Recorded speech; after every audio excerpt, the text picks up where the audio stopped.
What does a tiger, a rat, a dog, an ox, and a pig, together with a bell and a drum, share in common?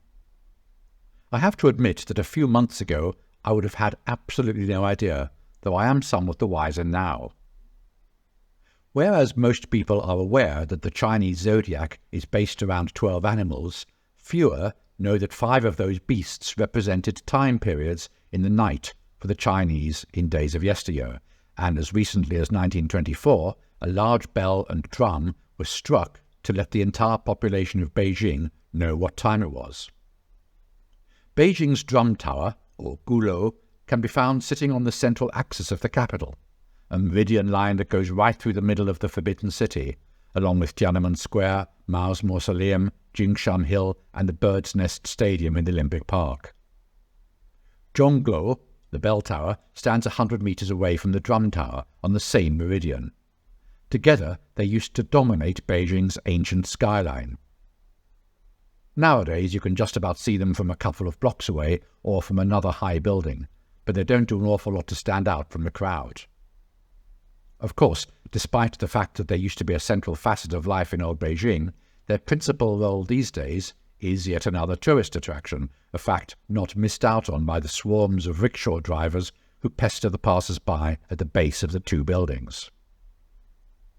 The bell and drum towers were the very essence of Chinese chronology during the Yuan, Ming, and Qing dynasties, and it was only when Puyi, the last emperor of China, was forced to leave the Forbidden City that Western-style clockwork was made the official means of timekeeping.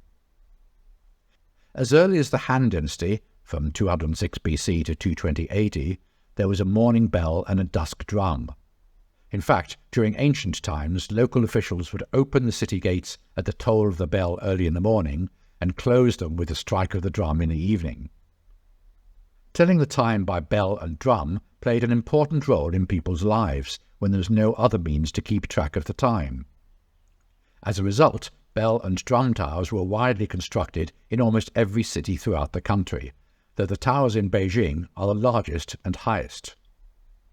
And unlike in other cities, Beijing's are unique in that they were placed fore and aft, not in the traditional way of standing right and left horizontally.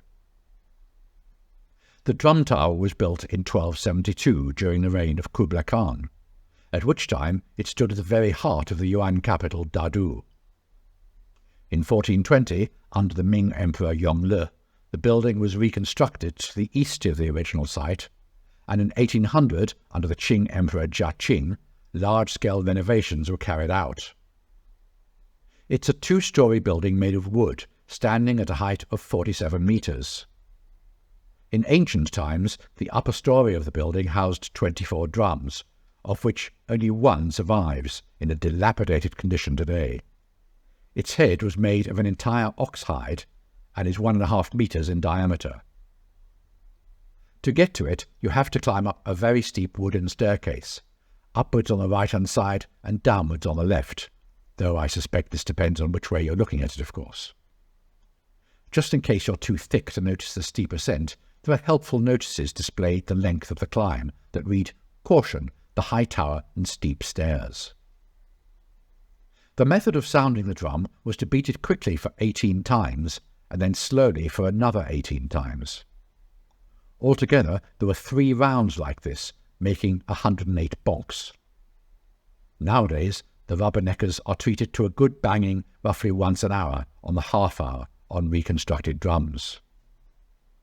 Of course, you couldn't ask your average drummer to work out the time all by himself, so the drum tower was also equipped with 4 bronze clepsydras, or water clocks, dating back to the Song dynasty. A large bronze gong was linked to the water clocks through a series of mechanical devices and sounded each quarter of an hour. When the system of telling time with incense coils, which burned for hours, were introduced, the clepsydras fell into disuse. The drum tower's drums were used to keep time at night, while the bell tower's bells kept time during the day. In the Qing dynasty, the hours were marked at night, starting at 7 p.m, when the drums were sounded 13 times, a procedure that was known as setting the watch. Each subsequent 2-hour interval was marked by a single drum beat until 7 a.m.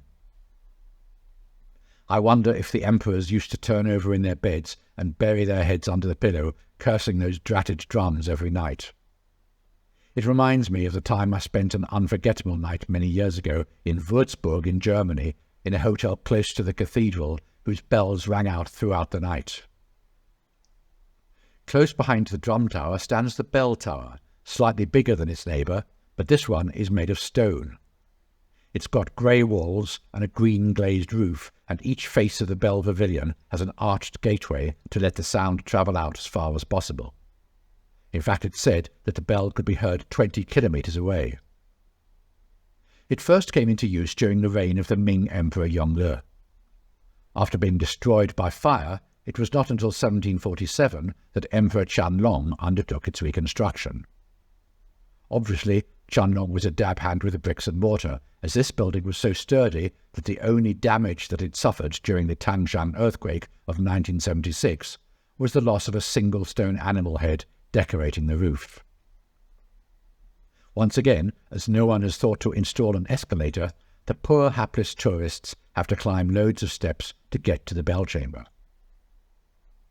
The bell tower originally housed a huge iron bell, but because its tolling was not loud enough, this was replaced by a massive cast bronze bell over 10 inches thick that is in perfect condition today.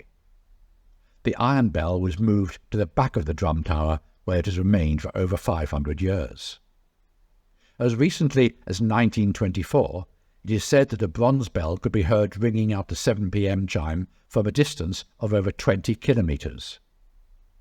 Hanging on an 8-square wooden frame of the second floor, the bell in this tower is the largest and heaviest in China. It is 7.02 metres, or 23 feet high, including the pendants, with a weight of 63 tons. So this all brings us back to telling the time. As it wouldn't have been very practical to wear a clepsydra on one's wrist, combinations of drums and bells were used to mark the appropriate hours. The night was split into 5 time segments called guns, which were equivalent to 2 hours. Each was named after animals in the Chinese zodiac. The first gun came at dusk, and from 7 p.m. to 9 p.m. it was called shushe, or dog hour. The second gun, to mark when people went to sleep, was called haishe, or pig hour, and it ran from 9 p.m. to 11 p.m. Zishe, or rat hour, signalled the middle of the night, 11 p.m. to 1 a.m. The fourth gun was called choshe, or ox hour, 1 a.m. to 3 a.m., and the fifth gun was tiger hour, or yunshi, and it ran from 3 a.m. to 5 a.m. The first and last of these guns were announced with the beating of drums, followed by the striking of the bell, and the gate of the city was closed and traffic was stopped as the sound of the first bell rang out each night. Now, according to legend, some guy called Dun tried unsuccessfully for over a year to cast the bell. On the eve of the final casting, his daughter, who was obviously lacking something in the brains department, decided to sacrifice her life in order to move the gods to bring about a perfect casting, and she threw herself into the molten bronze. Her panic-stricken dad could only recover a single embroidered slipper from the flames. Yeah, right. He was able to grab a flimsy slipper from a vat of molten bronze. The casting, though, was a success, and the emperor, moved by the young girl's spirit of sacrifice, named her the Goddess of the Golden Furnace, and built a temple in her honour near the foundry. By the ordinary people, she was remembered as the goddess who cast the bell. Just as well they hadn't introduced the one-child policy in those days, I reckon. After the bell was installed, the chimes could be heard clearly and resonantly all across the city. But on stormy evenings, the bell was said to emit a desolate moaning sound similar to the word shi, which means shoe in Chinese. Recalling the old legends, mothers would comfort their children with, "Go to sleep, the bell tower is tolling. The goddess who cast the bell wants her embroidered slipper back." I suppose the word tuoxie, which means slipper, wouldn't have the same ring to it. The area around the 2 towers was the busy downtown district during the Yuan dynasty from 1271 to 1368, full of storefronts and businesses. Apparently the street in front of the Drum Tower became the busiest shopping street in the Ming and Qing dynasties. Nowadays, you can get a bird's-eye view of what's left of Beijing's famous Hutong areas, made up of densely packed houses in narrow alleyways from the top of the bell tower. But apart from the electric street lighting and the fast food outlets, I doubt much has changed here for many hundreds of years. It makes you wonder what on earth people did before the advent of KFC and McDonald's.